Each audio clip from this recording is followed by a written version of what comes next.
theyeshiva.net. So there's two stages in davening that we discussed, something called chakika mibachutz and chakika mibifnim. Chakika mibachutz means the engraving from the outside, from the exterior. Chakika mibifnim is the engraving from the inside, from the interior. Let's give a physical, practical analogy for this. What's this? What are the concepts of these expressions that are often, sometimes used in Chassidus to describe different parts of davening? Yeah. On a very basic level, it means chakika mibachutz means, let's say a person has a gush eitz, lumber, big piece of lumber, and you want to turn it into a cup, a goblet, a kais, a keli, a utensil. So the first thing is, you have to cut around on the outside until you create the outer structure of the keli. You have to ultimately be able, whatever type of material you're using, whether it's a wood, if it's metal, whatever the material is, I have to, so to speak, chisel out the chutz, that's called chakika mebachutz, engrave it from outside, extract it, sculpture it, design it, form it, carve it, make it. Again, depends on the material you're using. And that's the chakika mebachutz. I have now the outer surface, the exterior of the keli. But now I have to focus on the inside.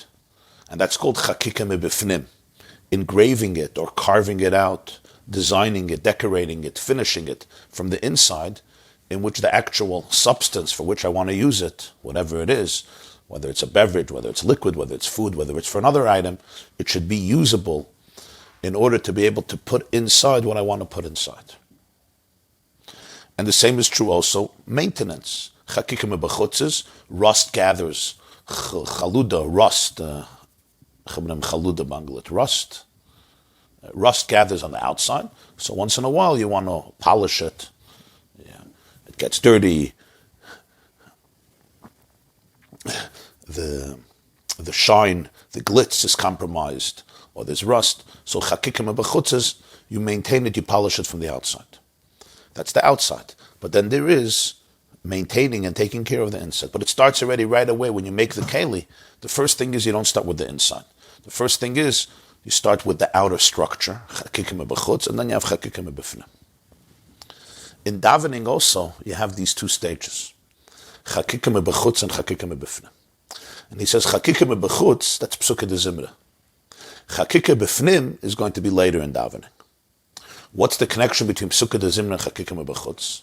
Because psuke de zimra doesn't only mean verses of songs, it also means verses of zimra, from the word tizmar karmecha, zoimer, which means trimming, getting rid of the weeds, the thorns, the various plants that obstruct the productive growth of a healthy plant, the thistles, the chuchim, the koitzim.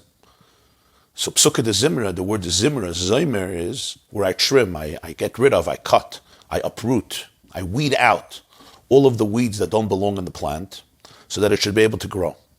That's an example of chakika mibachutz. It's like removing the rust and the keli from the outside. Oh, thank you. And what's the havana in this? What's the idea? When a person wakes up in the morning, naturally, right away we say, Maidani lefanecha. That's a general relationship, essence to essence. But still, the natural instinct of a human being is, the intuitive instinct of a human being is, if I don't work on myself, if I don't challenge it, is, I'm a physical animal trying to survive. Yeah. So davening is really a ladder. And it's a ladder of development. It's a ladder of growth in which we grow from state to state. The first state of davening, he said, is Haidul Hashem. It's Haidah, Haidah. Haidah doesn't mean I feel, Haidah doesn't mean I understand. but Haidah means I know this is right. That's what Haidul Hashem is. I can't always be in a state where I'm having a sensation, I'm excited, or that I fully comprehend. But Haidu is also fine. Haidu is the beginning. Haidu is I acknowledge. Ich bin moide. Ich bin moide, Haidu. And that's the opening. Because if I wait until I'm emotionally excited and I'm feeling it, I can wait forever. Or I can wait for a very long time. It comes and goes. So the opening of davening is, the beginning of climbing a ladder is Haidu. I know that this is where I want to be. Do I feel it? I may not feel it. Do I fully understand it? Now I may not comprehend it. But Haidu, I acknowledge it. And that's how I begin davening. You begin davening with Haidu lavayakiru b'shmei, Haidu v'hamim aliloisav, Shidu loy zamreloi, Sichu b'chol nefloisav, V'sallu b'shem kochis b'chlei mavakshi Hashem. That's the opening. That's the opening of a relationship. Then starts Baruch Shem Avoya Olam. Now starts the Chakikim B'chutz. What's the Chakikim B'chutz? Chakikim B'chutz means in Yiddish you would say Mishtaltzich Hecher. A person goes up another rung in the ladder, and this rung is already hispilus. Hispilus means you allow your emotions to be affected by the divine infinite reality. And that's what Psukkah de Zimra is. When you do Psukkah de Zimra, when you say the words of Psukkah de Zimra with kavana, with intent, with the Pirush HaMilas, a person understands the words. If you don't understand it in the original, you use another language, you could learn it, but it's important to understand the words. So when a person focuses on Psukkah de Zimra, their heart opens up. So Psukkah de Zimra starts the Chakikim B'chutz. Chakikim B'chutz means there's some engraving that the person does from the outside. And what does it mean from the outside? To put, in simple English, to put yourself in a certain space, in a certain mood, with a certain awareness. That's Psukkah de Zimra. Because Psukkah de Zimra is moving, and it's moving not just to the godly soul, but also to the animal soul. Because when a person focuses on the essence of Psukkah de Zimra, we take ourselves out of the rut. And I'm using that word meticulously. We spoke about the chaluda, the rust. It's like a certain type of rust that a person may be in. And I take myself out, I clean off the rust. I take myself out of the rut. Because the focus of the themes of Psukkah de Zimra, which basically is the story of creation. Most of Psukkah de Zimra, from the beginning, Baruch Shem Avoya Olam, throughout all the Mizmorim, is really the extraordinary miracle of the creation every single moment, what we call Yesh Me'ayin, something from nothing. And it's not maybe something that I can fully comprehend and internalize with my limited brain, as we explained, but it's something that moves the person. If the person would really be able to see Yesh Me'ayin, as we said, the eye couldn't exist. But the fact that a person can appreciate every person to their own degree, according to their own capacity, to their own understanding and awareness, but it's exciting.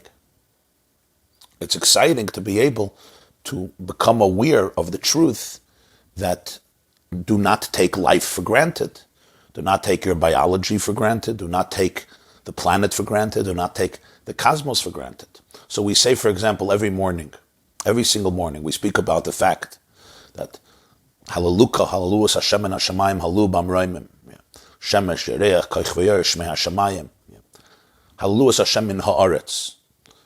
Praise Hashem from the ground, from the earth. We speak about the Taninim, V'chol Tahimus, the various snakes and everything underground. Eish, we speak about the phenomena of fire. Barad, hail, sheleg, snow, kitar, vapor, ruach sa'ara, winds which oisa dvare, which fulfill his word, which fulfill his commandment. Each one of these, within and of itself, is a unique phenomenon, never mind they're working together. Harim, mountains, v'chol gvoyas, and all of the hills, all of the elevated entities on our planet. Eitz pri, what about every living fruit tree? V'chol harazim, and all the cedars. Every tree. Now we say it fast, Eitz pri, but what lay in these words? Every fruit tree. Do I take time to look at the fruit tree, to think of it, to analyze it, to appreciate it, to dissect it? Hachaya, every living beast, v'chol behema, and all mammals. Wow, again we say it fast. Do I take time to appreciate every mammal, every beast, every chay, every animal? Remes. Remes are the crawling insects. That itself is just a universe in and of itself that you could study for 20,000 years. V'chol tzipor konof, every bird flying on the porch, flying here, every bird with its own distinct personality, with its own distinct engineering, with its own distinct mechanism, with its own distinct DNA, with its own distinct voice, needs, social life. You ever hear what happens in the morning in Monsey with the birds? Ledodi and Freilich. They have a whole shear on over this, and they have their own shear going on. And then there's Malchi Eretz v'Cholum, and then there's the history of humanity, the kings, all the nations, Sorim v'Chol Shefti Eretz, Bachurim v'Gam Besulois, young men, young women, Skenim, Na'arim, Yahalu Hashem Hashem Ki Nizkor Shmei Levad. I'm giving an example of one kapitel in Tehillim that we say in Psukkah de Zimra. What does this do?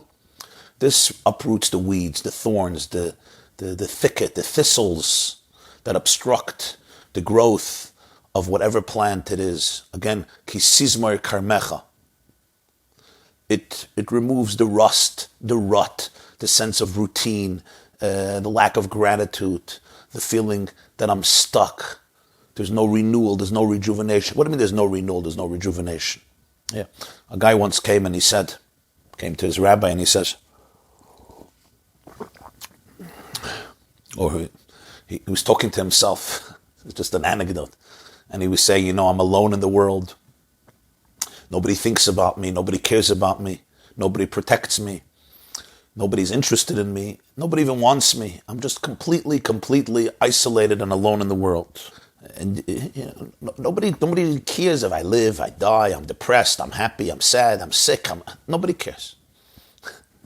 So his white blood cells decided to speak up. And in unison, there's like 100 billion of them. That's a nice number. At least 100 billion of them. You know what 100 billion are, yeah?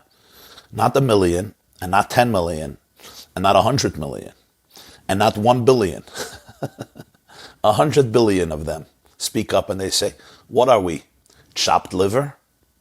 What are we? Nothing? What do you mean nobody cares about you? There are 100 billion policemen. 100 billion policemen that travel around your body, literally patrolling the situation. It's not an exaggeration. I'm not making up a story now. There are 100 billion policemen that stroll around your body every moment, 24 hours a day, when you're sleeping, when you're showering, when you're having fun, when you're in a good mood, when you're in a bad mood, when you're working, when you're sitting on the couch, when you're schmoozing, when you're half sleeping, when you're snoozing, when you're daydreaming. And they are patrolling the body, and they're looking out for one thing. Is there any criminal invading the territory? And we are going to get rid of him. We're going to get rid of the invaders, whether it's a virus, whether it's bacteria, whether it's an infection. What do you mean nobody cares about you? Wow. How can you make that joke? Your brain went into a rut and decided nobody cares about you. The world cares about you. Mother Nature cares about you.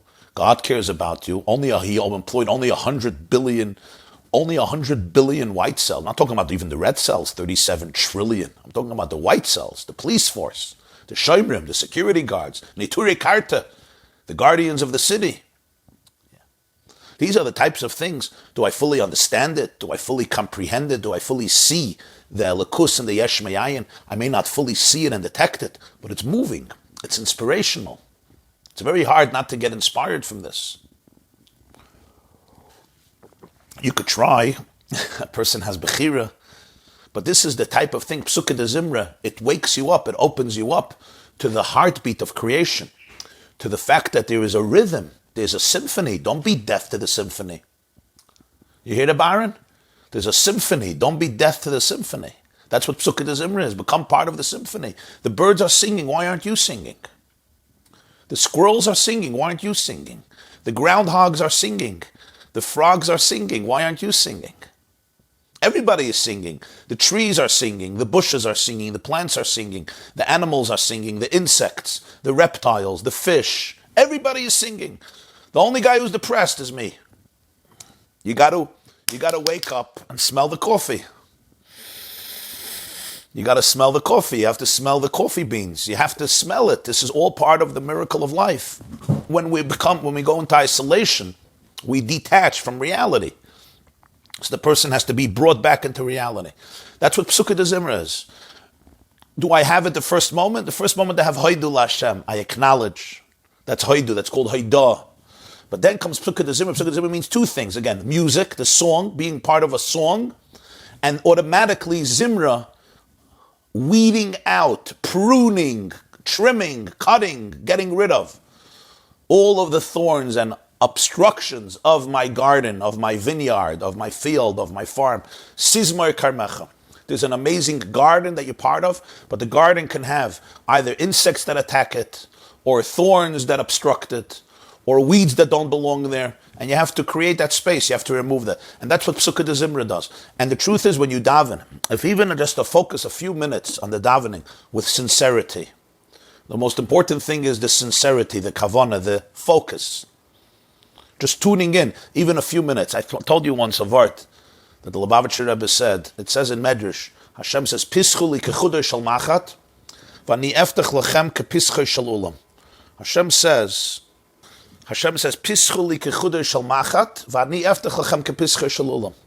Open up for me an opening the size of chudei shel machat. Chudei shel machat is the point of the needle. You know how large that opening is?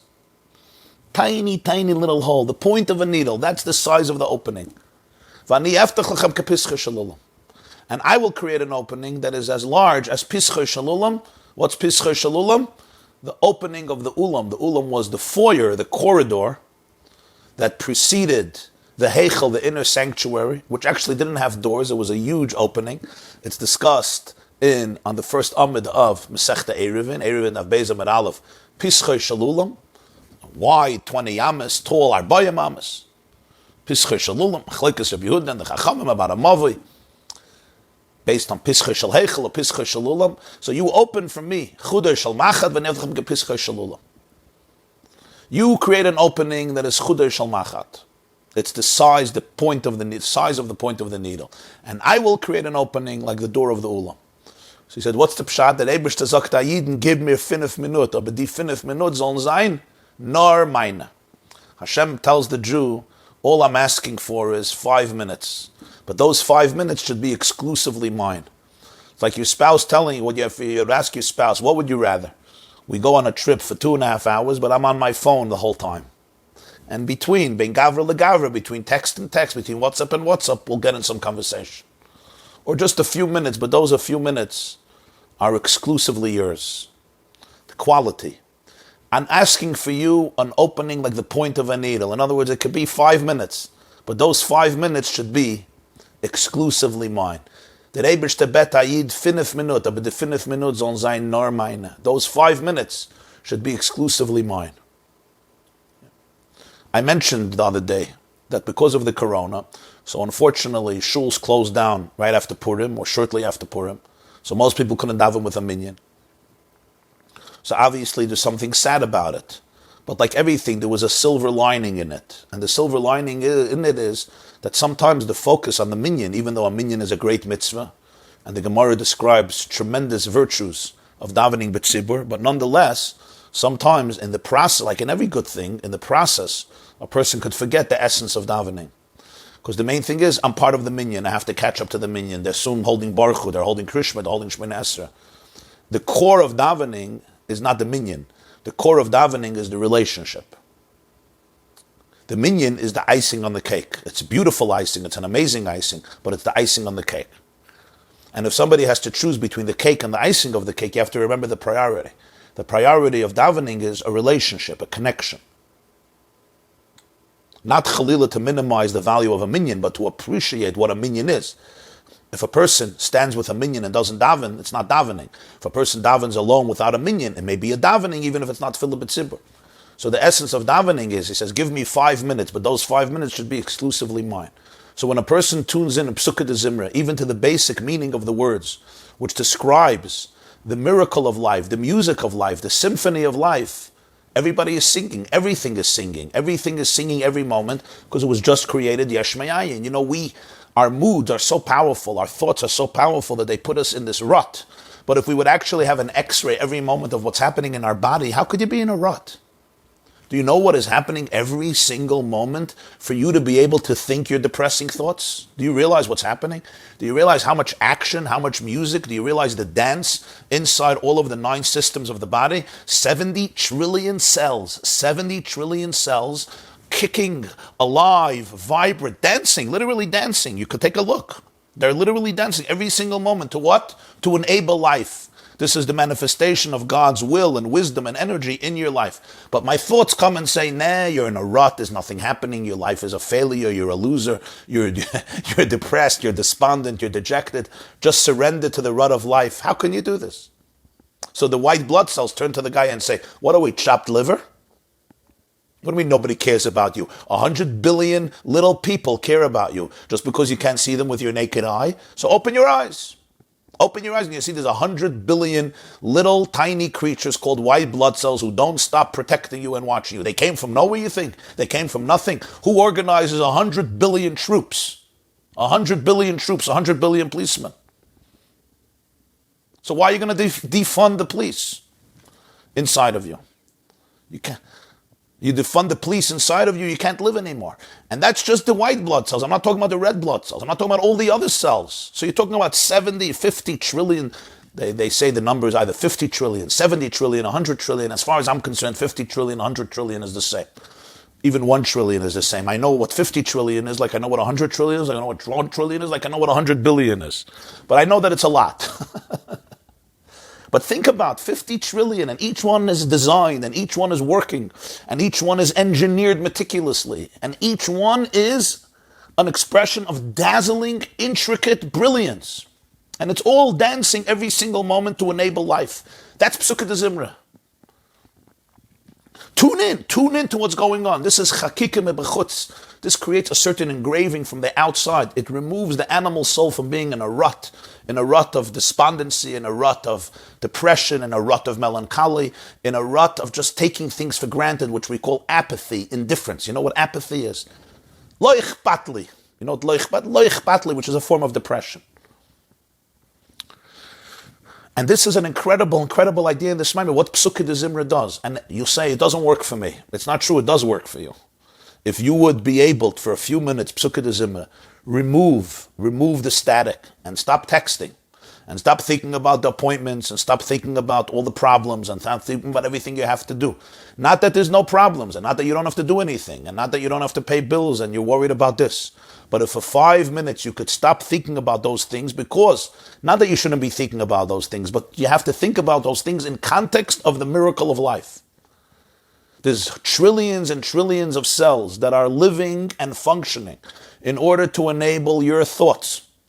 Every single time I think, I'm firing a neuron. There are 100 billion neurons that are all interconnected like a web, like literally wires interconnected, which allows for all of the intricate relationships in our brain to be able to function.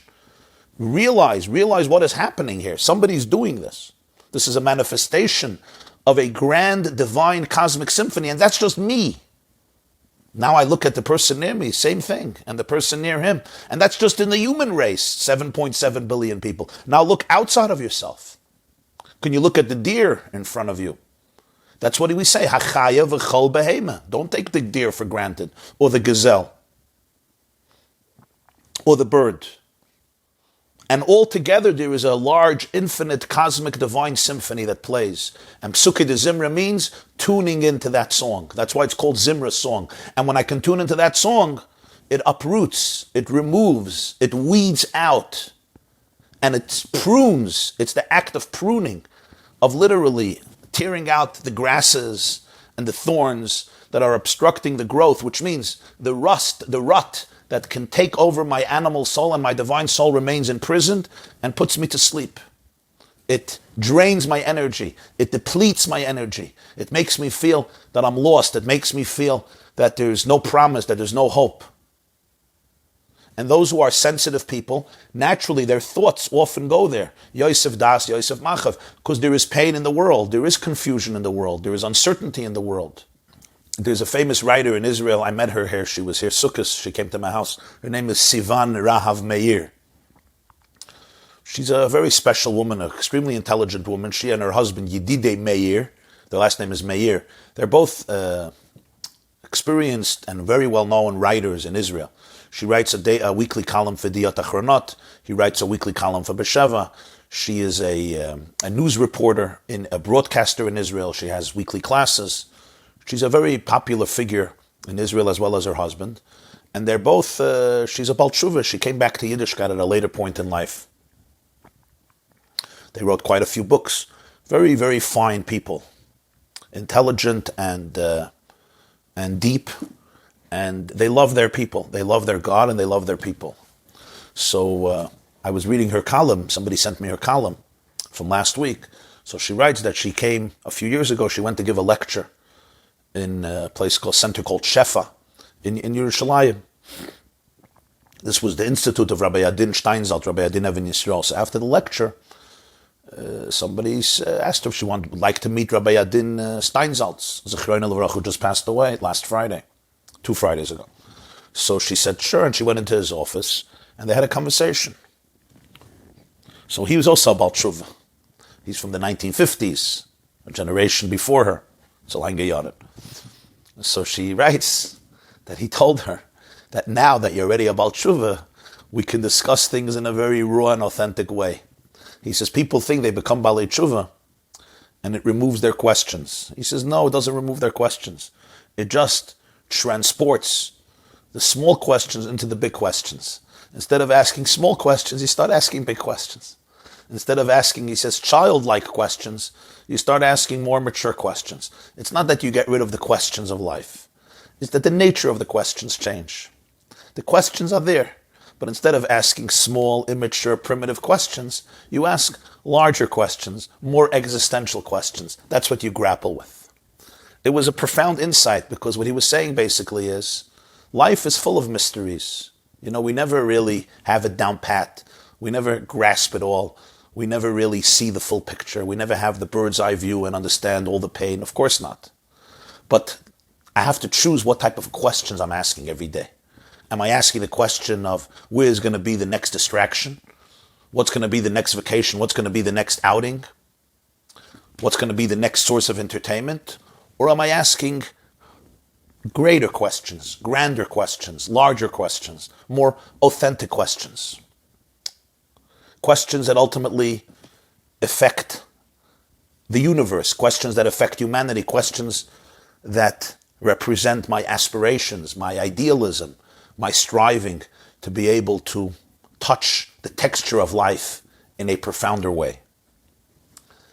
So, I may not have all the answers and all the clarity, but Psukkah de Zimra is what creates his spilus, to be moved by life. Just to be moved. Can I be moved? Moved, and that's the word. They asked a Jew, what's the difference between ignorance and apathy? And he said, I don't know, and I don't care. Because if I don't know, I don't care. So Psukkah de Zimra is, can I get out of my apathy? Can I get out of my rut? So you'll say, not me, it doesn't work for me. Okay. Sometimes a person may need different forms of help, of course. But we're talking a person who has challenges and who does not. When I say Psukkah de Zimra, when I daven, and the main focus again is not to catch up to the crowd so that I look at somebody else's siddur and I'm holding where he is. That's not the focus. That's not what we're talking about. We're talking here about tuning into your own relationship, to your own connection. So what happens here is, it allows the heart to start beating. What do we mean the heart to start beating? The heart always beats. Baruch Hashem, the heart beats. But for me to become aware of the heartbeat, and for me to become aware that my heartbeat is part of a larger heartbeat. My heartbeat is part of the cosmic heartbeat. Can I see that? Can I feel that? Can I at least become aware of it to some degree? And when that happens, then I'm not in a rut. What do you mean in a rut? I'm part of a choir. I'm part of a symphony. The Baal Shem Tov said, Halacha is Rosh Tevis. What does Halacha stand for? Hariyu Lashem Kol Haaretz. Let the whole world, let the whole earth sing to God. What's the connection to the word halacha? Halacha really means you recognize that you're part of a symphony. And I have to tell you, in my mind, it's one of the most beautiful definitions that I have ever heard of halacha. Usually we translate halacha as law, right? Law. The Baal Shem Tov translates halacha as what? As realizing that you're part of a symphony. Reb Aaron, you like? Reb Israel Tafasta? You see the difference? There's halacha as law, which is, law. You have to do this, you have to do this, and that's, of course, halacha. Halacha is guidelines, laws, red lights, green lights. This you do, this you don't do, this you do now, this you'll do later, this the time, which is true.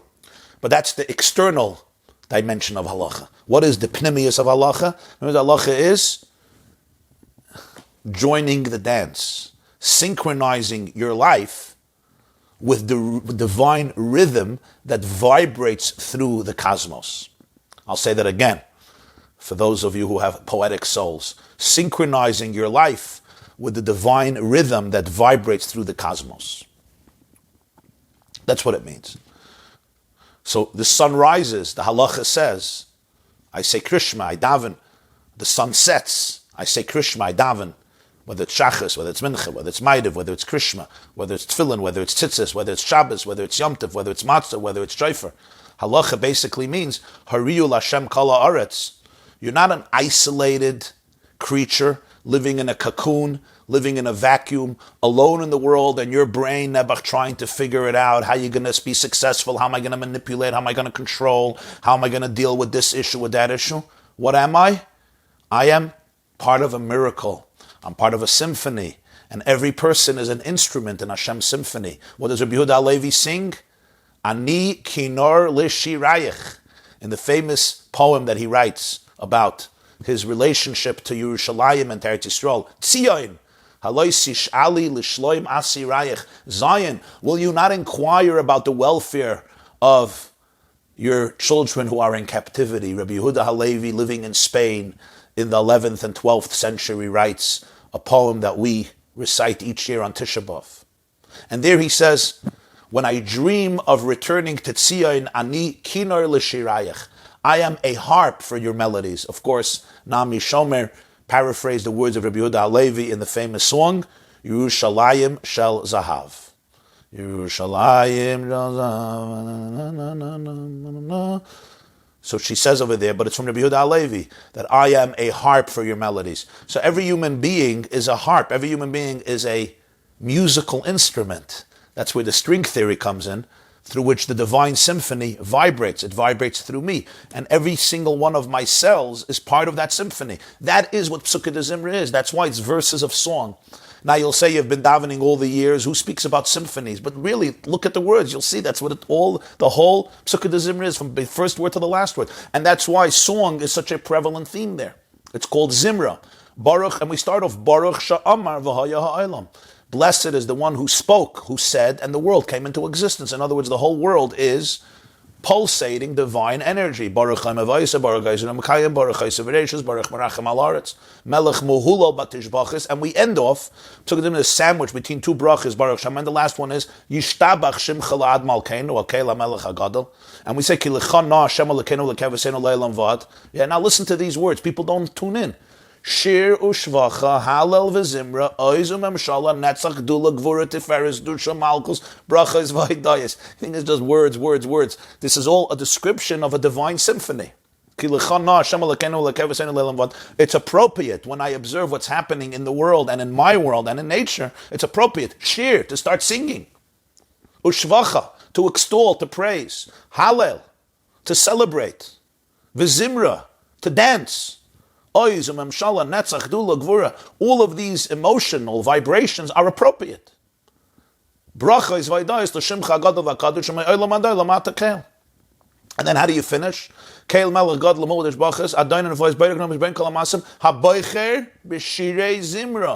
are not random words that somebody, needed to write some words, so let's put in a few other words. Every word here was oizgecheshben. Every word written by the Anshe Knesset HaGedolah, who made the brachas. Every single word was written with the profoundest form of spiritual inspiration. Haboicher b'shirei zimra. He chooses the melodies and the songs. B'shirei zimra. Haboicher, this is what he chooses. What does it mean he chooses? He chose this. that each one of us should become part of this Zimra. Melech Yochid Chayei Lama. So how can I not be moved by this? If I really get this, the moment you really get this, the moment your heart strings become aware of this reality, there is a natural transportation from being in a rut to being in a more elevated and inspired place. That is the function of Psukkah de Zimra. This is Chakika Mibachutz. So I think this gives us at least some perspective, at least bekitzer, of understanding the paragraph that we learned. We learned it last time inside, and this one time I tried to explain it a little more outside, what Psukkah de Zimra is. This is the next step in the ladder of davening. We started off with Moedahani, we continue with Birchas HaShachar. We start the davening with Haidu, which is the first step of the ladder of davening itself, because the other things are the introduction. And then we come to the next step, which is Psukkah de Zimra. Then you have to climb the next, then we try to climb the next step, which is the blessings before Kriya Shema. Then Kriya Shema, and then Shemona Esrei. And then after Shemona Esrei, you have to start making your way down slowly until Aleinu, when you step off the ladder and you welcome the real world out there. So this is the ladder of davening. Sula Mutzav Artzav Eroshei Magia Hashemayma. So we'll take some questions. So I know there was a problem with the YouTube. So generally, there's also a Zoom. A lot of you are on Zoom today. I see more people than usual because I guess the other stream wasn't working. So those who are asking here, there's a Zoom connection, and if you join our WhatsApp list, they send out the Zoom link. It's always the same Zoom link. So you could just get in touch with me or anybody who regularly joins the shir. They'll give you the Zoom link, so you'll always be able to go in. Question. Open up for me the opening the size of a needle. After a full year in a certain town at college, not at all involved in Yiddishkeit, I finally had the time to go to a kosher dining hall. Instantly, I started on the path to Yiddishkeit and family after I went to a kosher dining hall. And that was the opening the size of a needle. Okay? The first Dvar Torah I remember hearing in my life was this. Before Yom Tov, in the old city of Tzfas, there was a kiruv program called Livnot Ulihibanot, to build and to be rebuilt. A visiting local rabbi spoke from Tzfas. He mentioned the upcoming shofar blowing. The ram's horn entangled in the bushes represents our own lives and whatever thorns we may be caught up in. Because Avram Avinu's ram, it says its horns were caught and entangled in the thicket. The shofar arouses us to look at it more clearly and analytically to enable us to shake loose from those thorns and thickets. The first real Dvar Torah I remember hearing, I was 30 years old and quite a couple of years ago. Beautiful. And that's really the Zimra. That's the Zimra.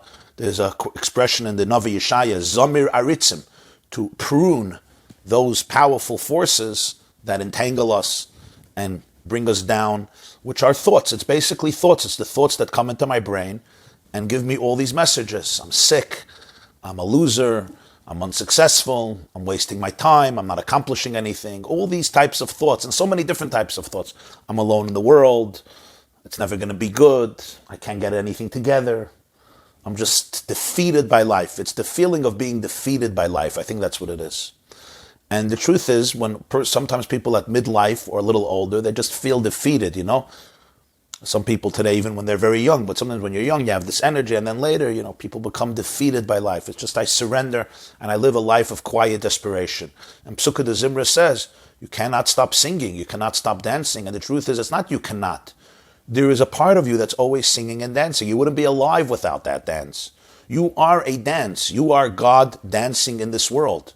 You are a manifestation of Hashem's dance. I just have to tune into it. The only one who's out of that dance is my conscious self. Meaning, the whole world is part of a symphony, including me. Because if I wasn't part of that symphony, I wouldn't be alive. The very fact that I am here is because I'm part of that divine symphony. The only one who's outside of that symphony is me in my own mind. I'm also part of that symphony. But this is where choice comes in. In my conscious self, I can experience myself as outside of my symphony. So basically, I have to open up, remove the weeds, and tune into the fact that I am just part of that. I'm an incredible and indispensable part of that cosmic dance. So my dearest friends, I bless you that today you should not stop dancing, not only during Psukkah de Zimra, but throughout the whole day.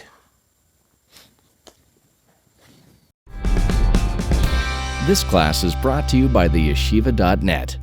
Please help us continue the classes. Make even a small contribution at www.theyeshiva.net/donate.